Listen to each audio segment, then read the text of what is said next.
Good Thursday morning, YouTube. Hugmeister's Garage and Workshop. I got some updates coming for the old F-350 today. It's supposed to be on the truck. We're going to be adding a ranch hand front bumper, or not front bumper, but grill guard. I had one on my last truck. And we're going to be getting the back rack from ranch hand with the integrated lights.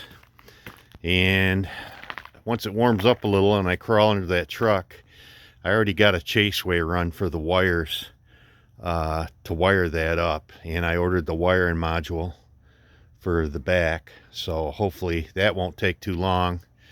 But I was going to pull this into the garage yesterday, and I'm glad I didn't go too far because the snow was built up so high I almost tore them things off the roof. I'm like, whoa, that was close.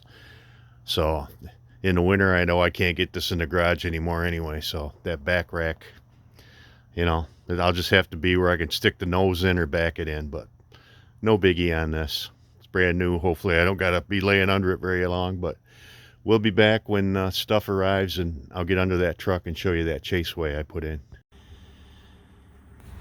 We got stuff.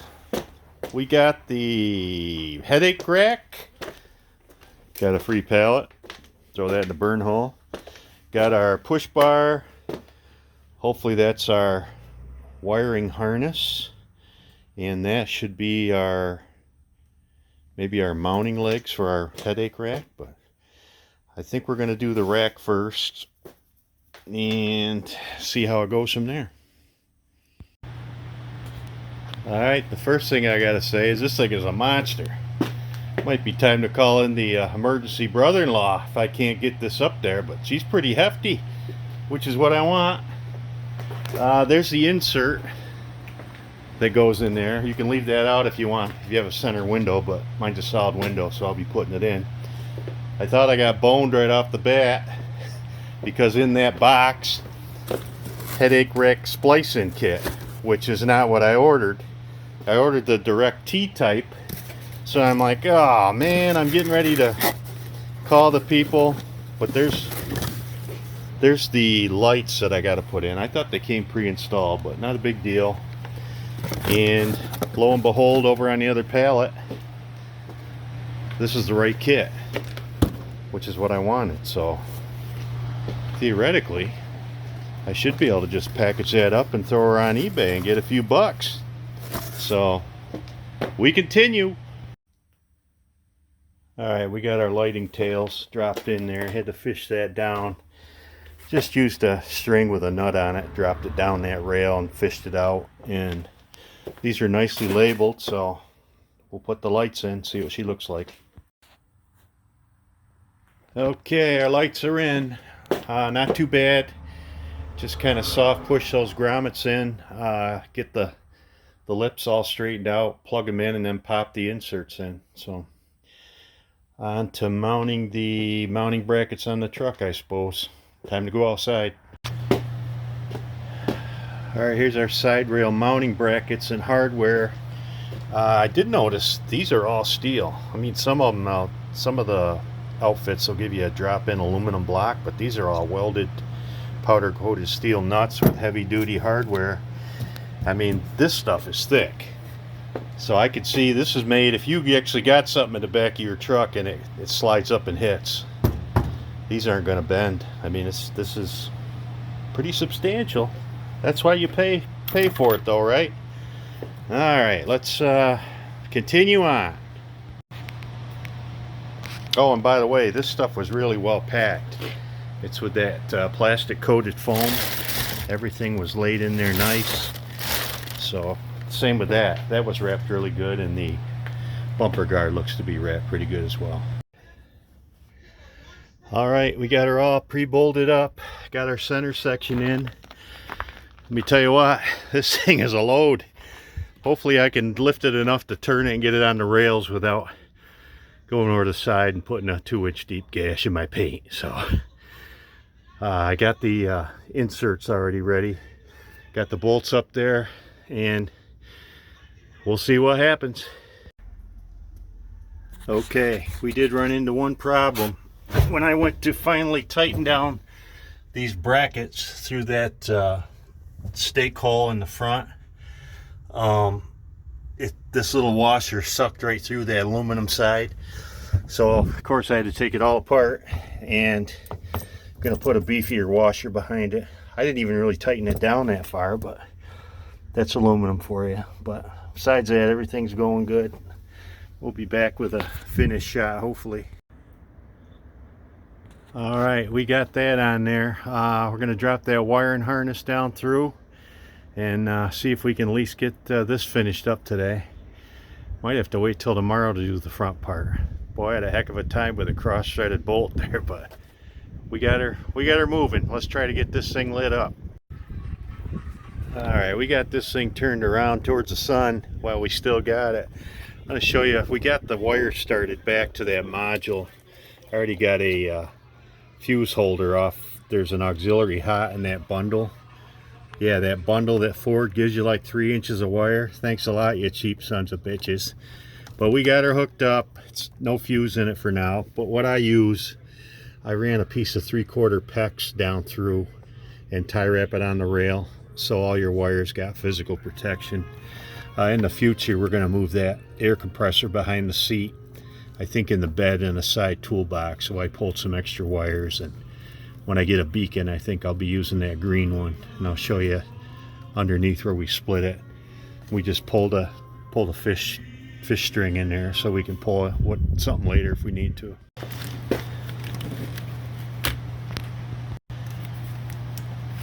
All right, and this is our factory module that's going to go under the truck for the headache rack lights. It's supposed to just unplug in the back, in and out, factory connectors. And this is the module that's got to be tucked up out of the weather, and that hot wire with the fuse feeds this, and then I got to ground it in the back and then work my way up towards the rack with tie wraps and get her secured. Okay, we're under the truck, and there's our chaseway we put in. Goes all the way to the front. Got those big heavy-duty tie wraps on it. This is where I split it, because this is up between our bed. So like I say, when I move that compressor, I got a number 10 and I got a number 12 for a beacon on top, and that's all pre-pulled. So, but the red wire continues to the back. So when I get this tied up, we'll take another look at it. Okay, we ran into a problem. Our factory pre-made harness does not work on this truck. I called CSP Racing, and they said, yeah, it does. And I said, well, we can't find it. And he said, well, why don't you call Ranch Hand, see what they said. So I called them, and he goes, no, that only fits up to 2022. So I called back to CSP. Same guy luckily picked up the phone, and he's going to send me a return label. And he apologized. He says, we got to update our database. I go, yeah, the ranch hand said that harness kit only fits up to a 2022. So that's, I even dropped the spare tire, and there's nothing down there that matches that T harness. So the guy at ranch hand says I've got to use the direct splice kit, which did come with it. So I'm still using something that came with it. I thought I had to order it extra. And he's going to send me a label, and I'll get that $210 back on that other kit, or whatever it was, 144 bucks. But we're going to do some research, and maybe we can back this in tomorrow. That's where most of the work's going to be, and I'm going to read up on that other instruction sheet, and hopefully we can still get this thing up and running. But I mean, say I love the looks of it, but I kind of bought it because of the lights. Got to get the lights working. So probably won't see you guys till tomorrow. And we're going to split this video. We're going to finish this back rack, and then we're going to do a separate one on the grill guard, because it's starting to get a little lengthy. Like to keep them short. See you tomorrow. Okay, I think we found a way to make this thing work. I got that wiring module mounted down below. I got the tail up here. This has a tail light, stop light, reverse light, and left turn signal. And this one just has the right turn signal, but I pinned these out on there and wrote it down for tomorrow. But I'm gonna have to splice into those wires. I sure wish that other modular connector worked, but at least they're gonna send me a return label and I'll get my money back. And good thing this was shipped with the other one, so at least I don't got to buy a different one. So we're gonna close these tail lights up for tomorrow now that we got the harnesses up here, and probably finish this up in the morning. Okay, Friday morning, we're back. We're gonna try to get this wired up while we still got a little bit of warm weather out there. Wind's blowing like crazy, but we got her backed in.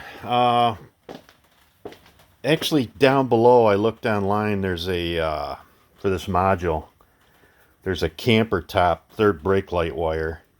So I actually ran another wire loom down there with a cable, and I'm going to use that on this inverter for the brake input. That's one less wire I got to splice into on the back, and which I hate to do, but if there's anybody out there that sees any better connectors than the one they gave me. But what they gave me were these, you know, Scotch locks, I guess you call them. And as an electrician, I hate them. Anytime we ever ran into a building where half the lights weren't working, we usually opened up in the middle of the row, and there you go. Somebody used those damn things. But we're going to use what we can use till they come out with a factory harness, and I'll probably end up redoing it. But at least up in here in this compartment, everything is out of the weather, and if we, you know, we tape them good, we'll see how long they last. But I do not like those things, for the record. So let's see if we can get this finished up. Well, there you go. We got them all on there, and they're tested. They seem to be working. Like, I guess I call these things cob locks, but until something better comes along. Like I say, at least when you use these, they're in a dry enclosure. They're not, I'd never use the things underneath. I always try to use the shrink wrap connectors. I almost did that on this, but I didn't want to cut them. So if that other harness ever does come out, I'll redo this, and I'll just get some liquid electrical tape and wrap where those factory wires got scored with the sides of those things. I just don't like, you know, once you do that, slowly you can let oxygen into that copper, and that's the reason I don't like these things. But that's what they sent me, and they still make the damn thing. So we're going to get this side together, get the right hand side together, and then we'll go outside, and I'll give you a flasher test, and we'll get this one finished up.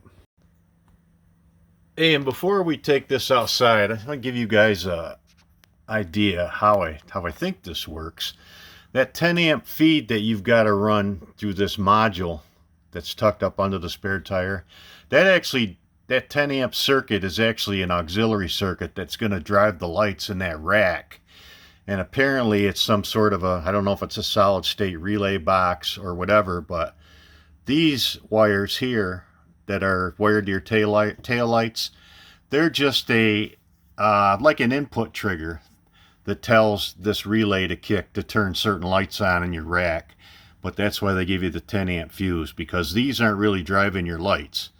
They're just a signal to that, and the higher fused circuit that you've got to pull to the back, that's what protects your headache rack lights. So that way, that's the secret of why that won't trigger your tow mode, because you're not actually tying into your tow mode circuit. It's the brake light circuit, and that's what isolates it. So that's kind of the gist of how that thing works. So we're going to pull her outside, and we'll take some final video of what she turned out like. Alright folks, there you go.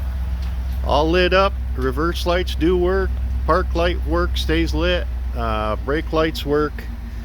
So that we're going to give this one a wrap. Probably added 10 to 15 horsepower. She's badass looking though. And keep an eye out for the next video. we're going to try to get this Haas mounted on the front of that thing. So hopefully there's no bad surprises like we had with that, but that was more of a wiring issue than anything else. That's more of a heft it and hope I can get it on, but I think we'll be calling brother-in-law for that one. Have a good one, YouTube.